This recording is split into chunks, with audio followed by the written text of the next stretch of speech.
What I'm going to try to do is explain to you quickly how to predict and illustrate it with some predictions about what Iran is going to do in the next couple of years. In order to predict effectively, we need to use science.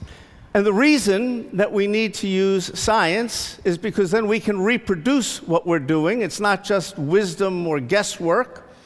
And if we can predict, then we can engineer the future. So if you are concerned to influence energy policy, or you are concerned to influence national security policy, or health policy, or education, science, and a particular branch of science, is a way to do it, not the way we've been doing it, which is seat-of-the-pants wisdom.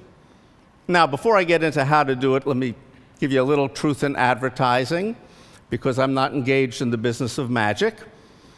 There are lots of things that the approach I take can predict, and there are some that it can't. It can predict complex negotiations or situations involving coercion. That is, in essence, everything that has to do with politics, much of what has to do with business. But sorry, if you're looking to speculate in the stock market, I don't predict stock markets. Okay, it's not going up anytime really soon. But I'm not in that, I'm not engaged in doing that. I'm not engaged in predicting random number generators. I actually get phone calls from people who want to know what lottery numbers are going to win. I don't have a clue. I engage in the use of game theory. Game theory is a branch of mathematics. And that means, sorry, that even in the study of politics, math has come into the picture. We can no longer pretend that we just speculate about politics. We need to look at this in a rigorous way. Now, what is game theory about? It assumes that people are looking out for what's good for them. That doesn't seem terribly shocking, although it's controversial for a lot of people that we are self-interested. In order to look out for what's best for them or what they think is best for them, people have values. They identify what they want, what they don't want, and they have beliefs about what other people want, what other people don't want, how much power other people have, how much those people could get in the way of whatever it is that you want. And they face limitations, constraints.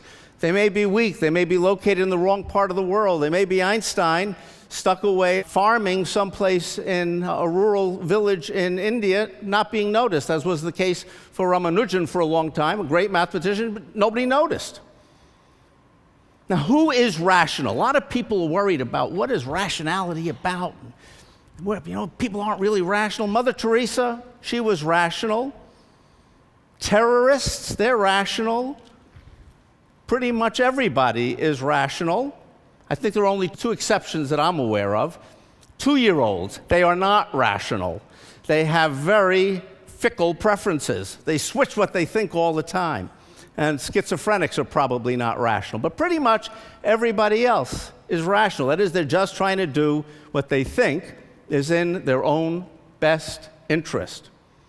Now, in order to work out what people are going to do to pursue their interest, we have to think about who has influence in the world. If you're trying to influence corporations to change their behavior with regard to producing pollutants, one approach, common approach, is to exhort them to be better, to explain to them what damage they're doing to the planet.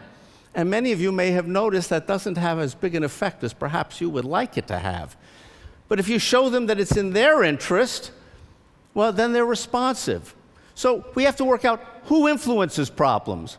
If we're looking at Iran, the President of the United States, we would like to think, may have some influence. Certainly the President in Iran has some influence.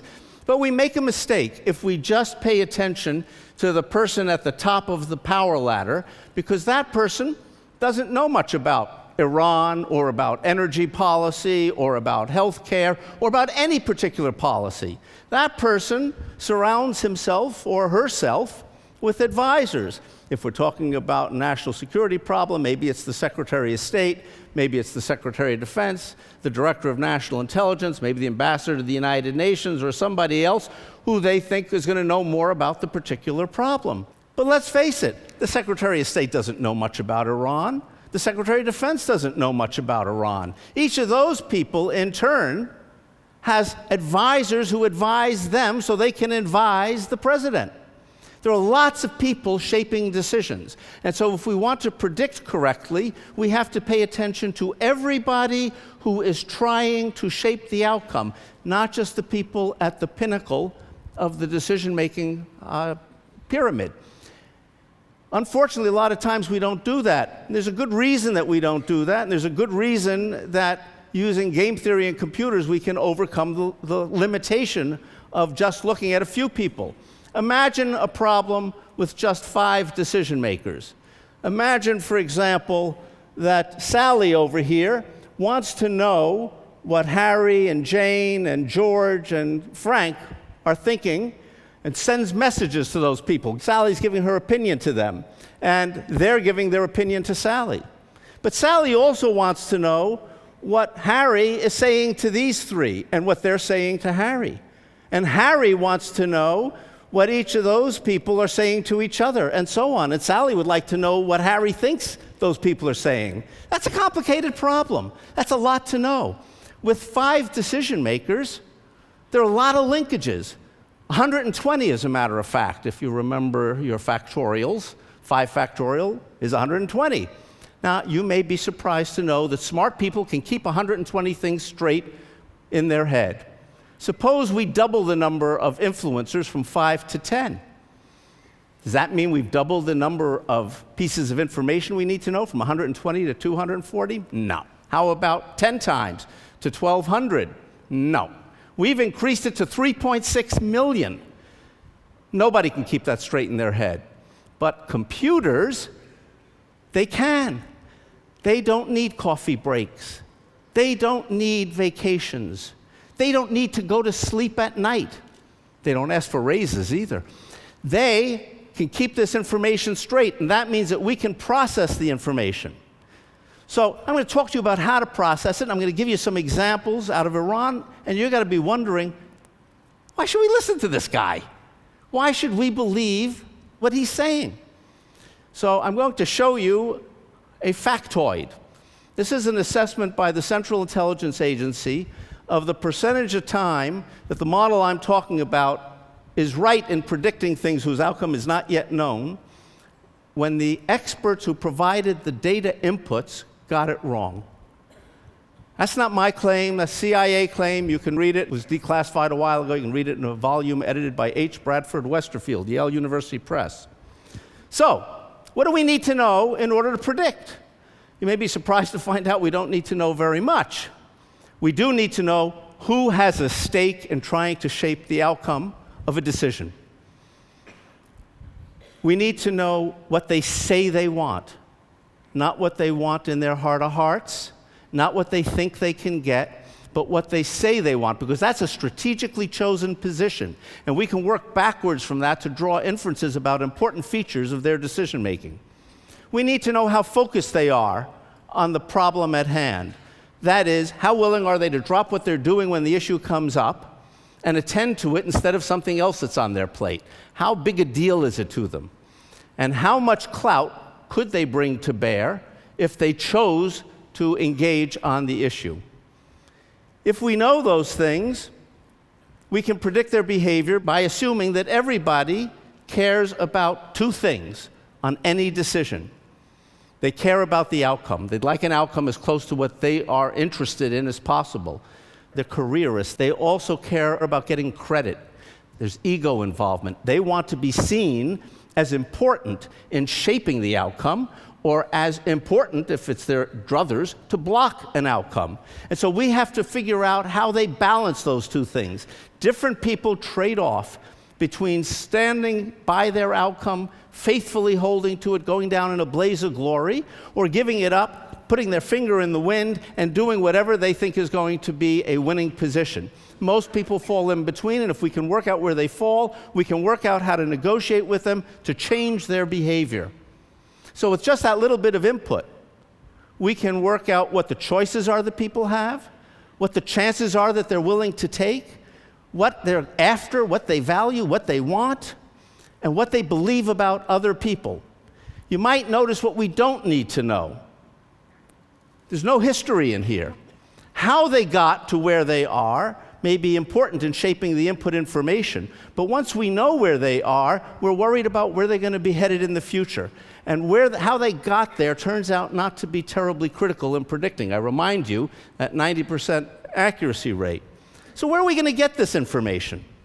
We can get this information from the internet, from The Economist, the Financial Times, the New York Times, U.S. News and World Report, lots of sources like that.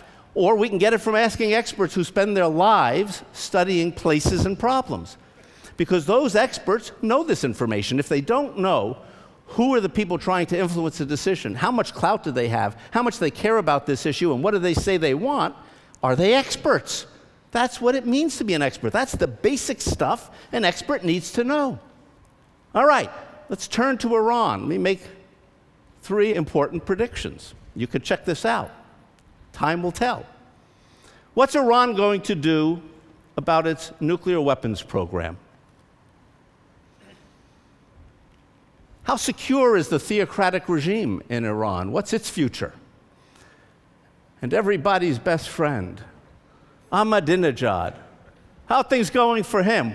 How are things going to be working out for him in the next year or two?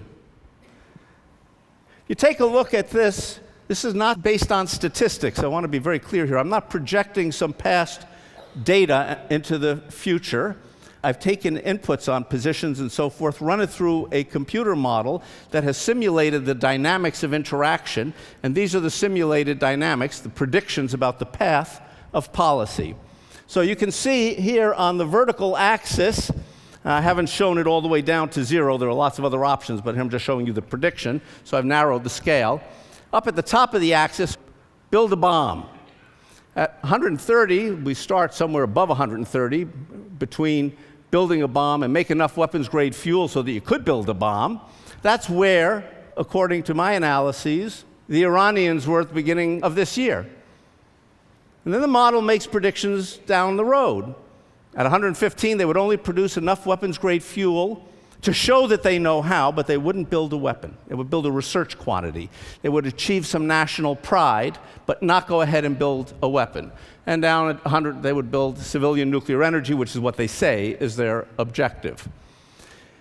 The yellow line shows us the most likely path. The yellow line includes an analysis of 87 decision makers in Iran and a vast number of outside influencers trying to pressure Iran into changing its behavior. Various players in the United States, in Egypt, in Saudi Arabia, in Russia, European Union, Japan, so on and so forth. The white line reproduces the analysis if the international environment just left Iran to make its own internal decisions under its own domestic political pressures. That's not going to be happening, but you can see that the line comes down faster if they're not put under international pressure, if they're allowed to pursue their own devices. But in any event, by the end of this year, beginning of next year, we get to a stable equilibrium outcome, and that equilibrium is not what the United States would like, but is probably an equilibrium that the United States can live with and that a lot of others can live with, and that is that Iran will achieve that nationalist pride by making enough weapons-grade fuel through research so that they could show that they know how to make weapons-grade fuel, but not enough to actually build a bomb. How's this happening? So over here, you can see this is the distribution of power in favor of civilian nuclear energy today. This is what that power block is predicted to be like by the late parts of 2010, early parts of 2011. Just about nobody supports research on weapons-grade fuel today, but by 2011, that gets to be a big block. And you put these two together, that's the controlling influence in Iran. Out here, today, there are a bunch of people, Ahmadinejad, for example, who would like not only to build a bomb, but test a bomb. That power disappears completely. Nobody supports that by 2011. These guys are all shrinking. The power is all drifting over here, so the outcome is going to be the weapons-grade fuel. Who are the winners and who are the losers in Iran? Take a look at these guys. They're growing in power. And by the way, this was done a while ago before the current economic crisis, and that's probably going to get steeper. These folks are the moneyed interests in Iran, the bankers The oil people, the bazaris, they are growing in political clout as the mullahs are isolating themselves, with the exception of one group of mullahs who are not well known to Americans. That's this line here, growing in power. These are what the Iranians call the quietists. These are the ayatollahs, mostly based in Qum, who have great clout in the religious community, have been quiet on politics, and are going to be getting louder because they see Iran going in an unhealthy direction, a direction contrary to what Khomeini had in mind. Here's Mr. Ahmadinejad. Two things to notice. He's getting weaker, and while he gets a lot of attention in the United States, he is not a major player in Iran. He's on the way down. Okay, so I'd like you to take a little away from this. Everything is not predictable. The stock market is, at least for me, not predictable. But most complicated negotiations are predictable. Again, whether we're talking health policy, education, environment, energy, litigation, mergers, all of these are complicated problems that are predictable, that this sort of technology can be applied to. And the reason that being able to predict those things is important is not just because you might run a hedge fund and make money off of it, but because if you can predict what people will do, you can engineer what they will do. And if you engineer what they do, you can change the world. You can get a better result. So I would like to leave you with one thought, which is, for me, the dominant theme of this gathering, and is the dominant theme of this way of thinking about the world. When people say to you, "That's impossible," you say back to them, when you say that's impossible, you're confused with, "I don't know how to do it." Thank you.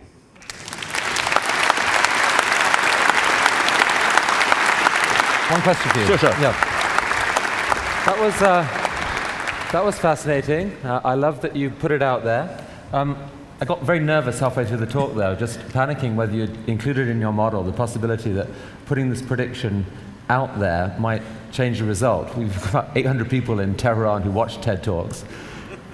I've thought about that, and since I've done a lot of work for the intelligence community, they've also pondered that. It would be a good thing if people paid more attention, took seriously, and engaged in the same sorts of calculations, because it would change things, but it would change things in two beneficial ways. It would hasten how quickly people arrive at an agreement, and so it would save everybody a lot of grief and time, and it would arrive at an agreement that everybody was happy with without having to manipulate them so much, which is basically what I do. I manipulate them. So it would be a good thing. So you're kind of trying to say, people of Iran, this is your destiny. Let's go there. Well, people of Iran, this is what many of you are going to evolve to want. And we could get there a lot sooner, and you would suffer a lot less trouble from economic sanctions, and we would suffer a lot less fear of the use of military force on our end, and the world would be a better place.